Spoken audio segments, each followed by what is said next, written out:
Hi guys, स्वागत है आपका आज के इस नए वीडियो में। मेरा नाम है अंकित और आप देख रहे हैं साइंस सलाह। आज के इस वीडियो में हम जानेंगे कि फोटो इलेक्ट्रिक इफेक्ट क्या होता है।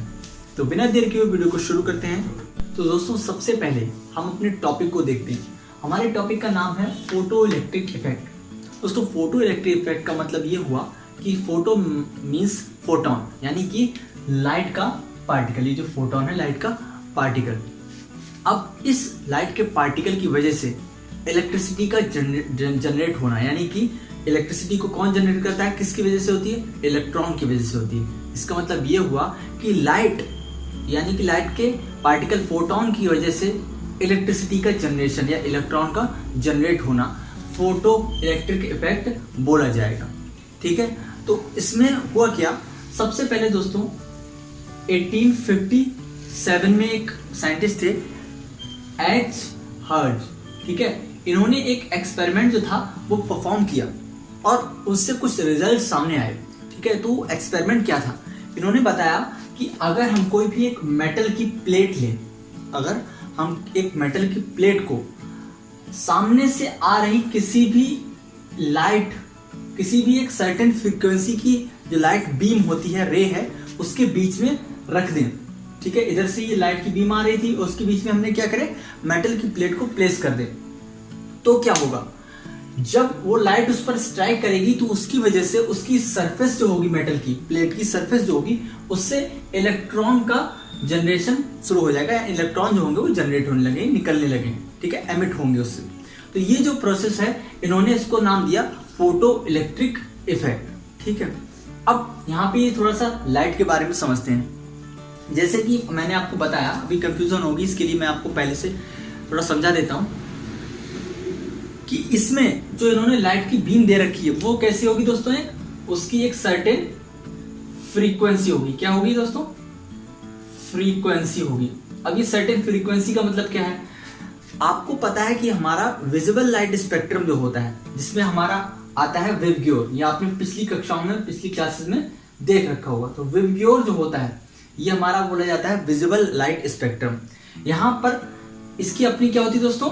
एक फ्रीक्वेंसी होती है। जो फ्रीक्वेंसी होती है वो 380 नैनोमीटर से लेके, ठीक है, इसकी वैल्यू जो होती है वो 740 नैनोमीटर के आसपास रहती है। ठीक है, ये जो वैल्यू रहती है विजिबल लाइट स्पेक्ट्रम की वैल्यू है। तो ये कहां से कहां तक वेरी करती होगी? इसका मतलब ये होगा कि वॉयलेट की अलग होगी, इंडिगो की अलग फ्रीक्वेंसी होगी, ब्लू की अलग फ्रीक्वेंसी होगी और रेड की अलग फ्रीक्वेंसी होगी। अब ये चीज तो हम जानते हैं कि रेड कलर जो होता है उसकी फ्रीक्वेंसी सबसे कम होती है और वेवलेंथ सबसे ज्यादा होती है। ठीक है, तो यहाँ पे आपको ये बात ध्यान रखनी है फ्रीक्वेंसी वाली, कि हर एक जो कलर होगा, अलग अलग कलर की जो बीम होगी, लाइट होगी, उसकी अपनी फ्रीक्वेंसी होगी। ये बात आपको माइंड में रखनी है। अब कॉन्सेप्ट समझते हैं।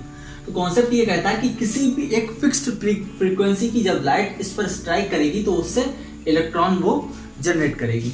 तो इन्होंने अपने एक्सपेरिमेंट में देखा, तो जो इलेक्ट्रॉन जनरेट हुआ उसे डिटेक्टर ने उसे डिटेक्ट किया। ठीक है, और इसे एमीटर से जोड़कर बैटरी से कनेक्ट कर दिया। देखा कि इसमें इलेक्ट्रिसिटी कंडक्ट हो पा रही है। ठीक है, तो ये जो फिनोमेना था उसे क्या बोला गया? Photo electric effect.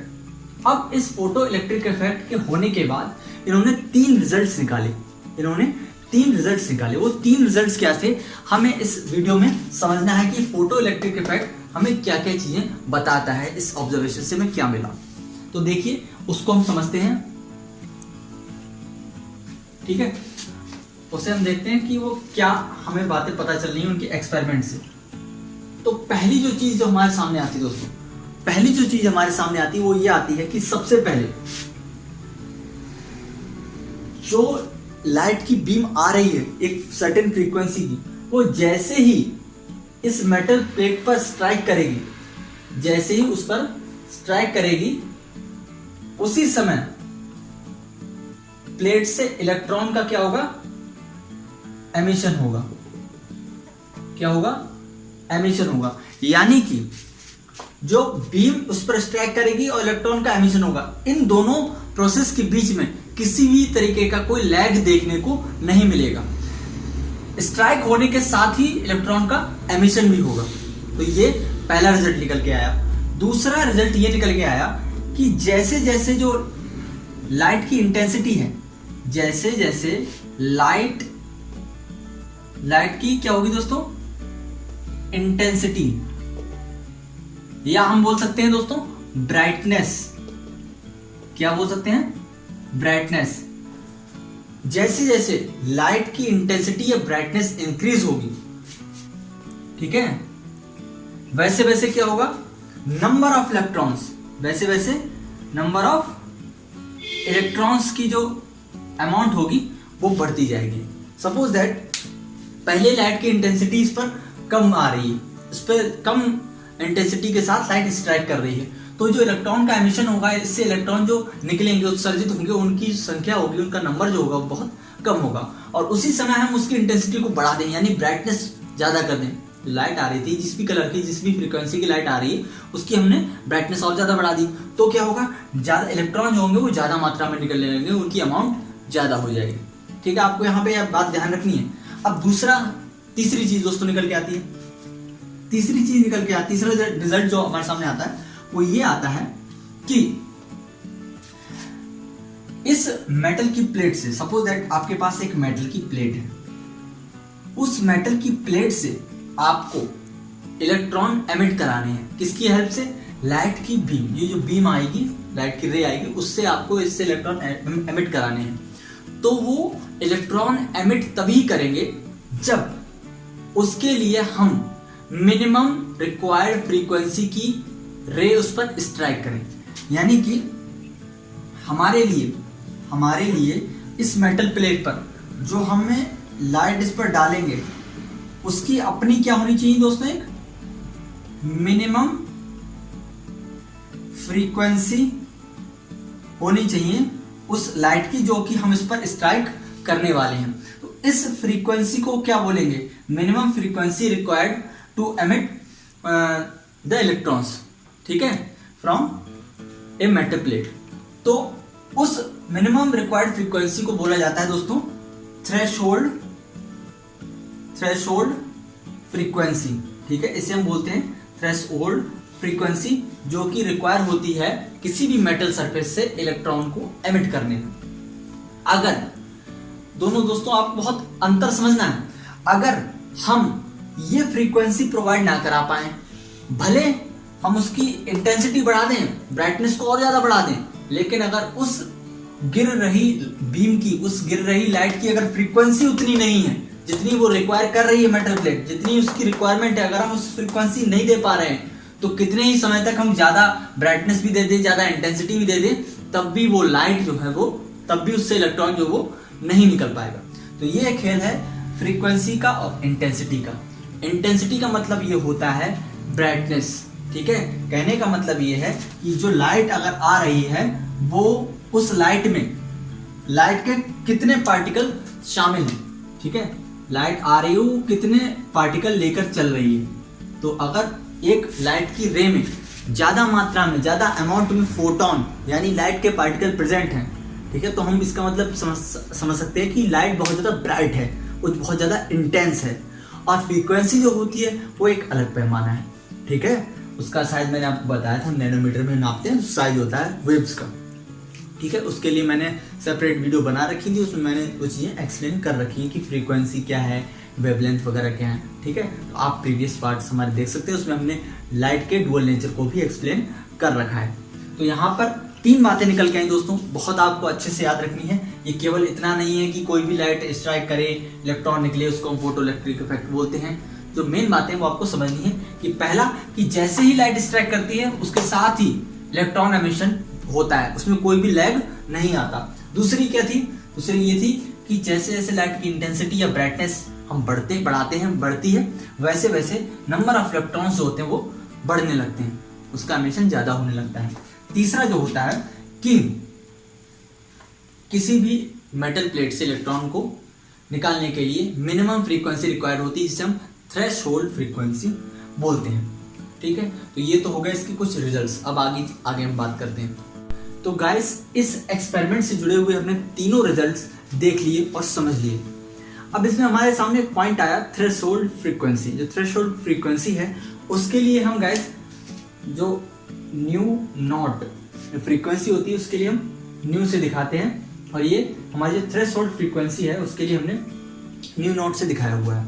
तो जब भी कभी इस थ्रेशोल्ड फ्रीक्वेंसी की वैल्यू, ये क्या है थ्रेशोल्ड फ्रीक्वेंसी, अब इसकी वैल्यू जब V0 से ज्यादा हो जाती है, ठीक है, इस थ्रेशोल्ड फ्रीक्वेंसी की वैल्यू जब V0 से ज्यादा हो जाती है तो वो एनर्जी इस निकले हुए इलेक्ट्रॉन की काइनेटिक एनर्जी में ट्रांसफर हो जाती है, उसमें तब्दील हो जाती है। तो यहाँ पे हम देख सकते हैं, इसका मतलब ये हुआ कि एक मिनिमम फ्रीक्वेंसी जो है वो रिक्वायर्ड है इलेक्ट्रॉन को निकालने के लिए। अब अगर हम उससे ज़्यादा फ्रीक्वेंसी देते हैं, उसे सप्लाई करते हैं, उसे प्रोवाइड कराते हैं, तो वो एनर्जी इलेक्ट्रॉन की काइनेटिक एनर्जी के रूप में ट्रांसफर हो जाएगी। तो जैसे जैसे अगर हम फ्रीक्वेंसी को इंक्रीज करते जाएंगे वैसे वैसे निकले हुए इलेक्ट्रॉन्स की काइनेटिक एनर्जी भी बढ़ने लगेगी। तो ये बात निकल के आती है हमारे सामने। अब इस चीज को हम एक एग्जांपल के थ्रू समझते हैं। हमने आपको बताई थी कि इंटेंसिटी हम चाहे कितनी रखें, अगर फ्रीक्वेंसी उसे नहीं देंगे तो इलेक्ट्रॉन नहीं निकलेगा। इस चीज को एक एग्जांपल की तरह हम देखते हैं, समझते हैं, ठीक है। तो हमारे सामने दो एग्जांपल हैं, ठीक है। हम दो कंडीशंस लेके चलेंगे और देखेंगे कि उन दोनों अलग अलग कंडीशंस में हमारे साथ क्या होता है। सपोज पहली बार में हम क्या करते हैं, रेड कलर की बीम कर लेते हैं। रेड कलर की बीम को स्ट्राइक करते हैं किस पर दोस्तों, पोटेशियम। पोटेशियम की हमारे पास मेटल की प्लेट है, उस पर क्या करेंगे हम, रेड कलर की बीम को स्ट्राइक करेंगे। अब हम दोस्तों देखते हैं रेड कलर की जो बीम है, जो रे है लाइट, उसकी फ्रीक्वेंसी लिखते हैं। उसकी जो फ्रीक्वेंसी है वो 4.3 से 4.6 इंटू 10⁴ हर्ट्ज है, ठीक है। ये तो हो गई रेड कलर की। तो इस रेड कलर की जो फ्रीक्वेंसी है वो हमारे सामने ये लिखी हुई है। अब इस फ्रीक्वेंसी के साथ अगर हम इसकी इंटेंसिटी या हम ब्राइटनेस बोल सकते हैं, इसको अगर हम बढ़ा दें, ठीक है, इसको अगर हम और ज्यादा बढ़ा दें और काफी लंबे समय तक के लिए इस पर स्ट्राइक करते रहें, तब भी इस मेटल की प्लेट से, इस पोटेशियम मेटल की प्लेट से हम उससे इलेक्ट्रॉन को एमिट नहीं कर पाएंगे, उससे इलेक्ट्रॉन का एमिशन नहीं हो पाएगा। तो ऐसा क्यों है? ऐसा दोस्तों इसीलिए है कि ये जो पोटेशियम है, ये जो पोटेशियम हमारी मेटल की प्लेट है, इसकी जो वैल्यू है, फ्रीक्वेंसी, मिनिमम रिक्वायर्ड फ्रीक्वेंसी है, जो थ्रेशोल्ड फ्रीक्वेंसी है, उसकी जो वैल्यू है वो 5.0 इंटू 10⁴ हर्ट्ज है। तो जब तक इतनी हम इससे फ्रीक्वेंसी जो है वो प्रोवाइड नहीं कर पाएंगे, तब तक इससे इलेक्ट्रॉन का एमिशन नहीं हो पाएगा। अब हम दूसरे केस में क्या करें, अभी हमने रेड कलर लिया था, अब हम क्या करें, येलो कलर ले लें। तो अगर आप देखें, हमने आपको बताया था जो हमारा विबग्योर था, ठीक है, विबग्योर था, तो रेड कलर की फ्रीक्वेंसी क्या होती है दोस्तों, सबसे लो होती है, ठीक है। और जैसे जैसे हम इधर बढ़ते जाएंगे, वायलेट की फ्रीक्वेंसी सबसे ज्यादा होती है। तो वायलेट की फ्रीक्वेंसी सबसे ज्यादा, तो जैसे जैसे हम इधर मूव करेंगे वैसे वैसे फ्रीक्वेंसी क्या होगी दोस्तों, इंक्रीज होती जाएगी। तो येलो कलर की फ्रीक्वेंसी रेड के कंपैरिजन में ज्यादा है, ठीक है, मोर ज्यादा है, ठीक है। तो वही काम कर रहा है हम, येलो कलर अगर हम इस पर स्ट्राइक करें तो इसकी फ्रीक्वेंसी जो होती है वो 5.1 से लेके 5.1 से 5.2 इंटू 10⁴ हर्ट्ज रहती है। तो आप देखिए ये जो वैल्यू है येलो की, वो पोटेशियम की जो थ्रेशोल्ड फ्रीक्वेंसी है उसके अंदर आ जाती है और उससे इलेक्ट्रॉन का एमिशन आराम से हो पाएगा।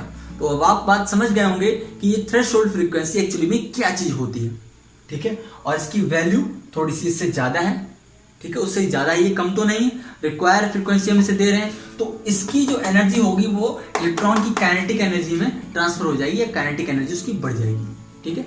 इसका मतलब ये हुआ।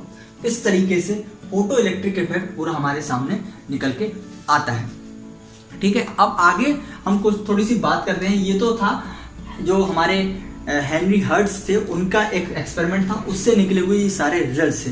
लेकिन दोस्तों आगे चलकर 1905 में आइंस्टीन जो वैज्ञानिक थे, हमारे आइंस्टाइन जो थे, उन्होंने इस चीज को और ज्यादा आगे बढ़ाया और प्लांक क्वांटम जो थ्योरी है, ठीक है, उसकी मदद से और इलेक्ट्रोमैग्नेटिक रेडिएशन जो होती है उसकी हेल्प से इन्होंने इस फिनोमेना को और ज्यादा एक्सपेंड किया और ज्यादा उसको एक्सप्लेन किया। तो आगे हम देखते हैं कि उन्होंने क्या क्या चीजें हमारे सामने रखी और उनके क्या क्या पोस्टुलेट्स या रिजल्ट्स निकल कर आए इस फोटो इलेक्ट्रिक इफेक्ट को लेके।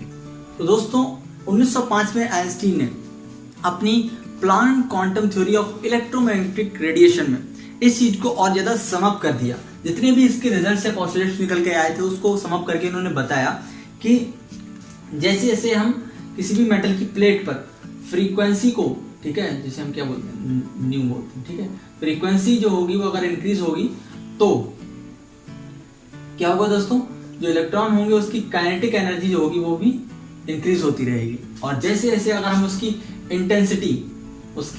इंटेंसिटी या ब्राइटनेस उसको अगर हम इंक्रीज करेंगे तो क्या होगा, नंबर ऑफ इलेक्ट्रॉन जो होंगे, ठीक है, नंबर ऑफ इलेक्ट्रॉन्स वो जो होंगे वो इंक्रीज होने लगेंगे उसी प्रोपोर्शन में। और जो तीसरी बात इन्होंने बताई समझाई वो ये थी काइनेटिक एनर्जी बढ़ने वाली बात, वो ये थी कि आप जानते हैं फोटॉन, क्या जानते हैं आप दोस्तों, फोटॉन। तो जो फोटॉन होता है वो क्या होता है दोस्तों, उसकी एनर्जी h न्यू होती है, ठीक है, ये होता है फोटॉन को हम इससे रिप्रेजेंट करते हैं। तो एक थ्रेशोल्ड फ्रीक्वेंसी थी, तो उस फोटॉन के लिए जो थ्रेशोल्ड फ्रीक्वेंसी बोली गई है वो बोली गई है h न्यू नॉट, ठीक है, ये क्या हो गई दोस्तों, थ्रेशोल्ड फ्रीक्वेंसी हो गई। अब इस फोटॉन की एनर्जी और थ्रेशोल्ड फ्रीक्वेंसी का जो अंतर होता है h new minus h new not, तो ये जो अंतर होता है, ठीक है, वो दोस्तों क्या होता है, काइनेटिक एनर्जी में तब्दील हो जाता है। उससे क्या बोलते हैं हम, जो इलेक्ट्रॉन था उसकी काइनेटिक एनर्जी इंक्रीज हो गई है। तो उसके लिए हम किससे डिनोट करते हैं दोस्तों, उसके लिए हम डिनोट करते हैं W नॉट से, जो कि वर्क फंक्शन के रूप में बताया जाता है। तो हम बोलते हैं कि जो h न्यू है और h न्यू नॉट जो है वो क्या है, वर्क फंक्शन है। क्या है दोस्तों, वर्क फंक्शन है। इसके लिए एक इक्वेशन इन्होंने बताई, वो इक्वेशन जो थी वो ये थी, h new minus h new not plus half m e v, ठीक है। तो यहाँ पे सॉरी इज इक्वल्स टू का साइन है, तो ये जो इक्वेशन हमारे सामने निकल के आती है, जहां पर जो me है वो क्या है दोस्तों, इलेक्ट्रॉन का मास है, और जो v है यहाँ पर क्या है, ये v। तो ये जो v है वो क्या है दोस्तों, इलेक्ट्रॉन का वेग है, ठीक है, उसकी वेलोसिटी है। तो इस तरीके से हमारे सामने आइंस्टीन ने 1905 में एक क्वेश्चन दी जो कि हमारी थ्रेशोल्ड एनर्जी जो थी और फोटॉन की एनर्जी, इनके रिलेशन को समझाती थी, इसको एक्सप्लेन करती थी। तो इन सारे रिजल्ट्स को समअप करके 1905 में अपनी Planck quantum theory of electromagnetic radiation में आइंस्टीन ने इसको समअप किया था। तो यही होता है फोटो इलेक्ट्रिक इफेक्ट, इसी में आती है हमारी थ्रेशोल्ड फ्रीक्वेंसी, इसी में आता है हमारा ये इलेक्ट्रॉन का एमिशन। तो आज की वीडियो में बस इतना ही। उम्मीद है आपको ये जानकारी समझ में आई होगी।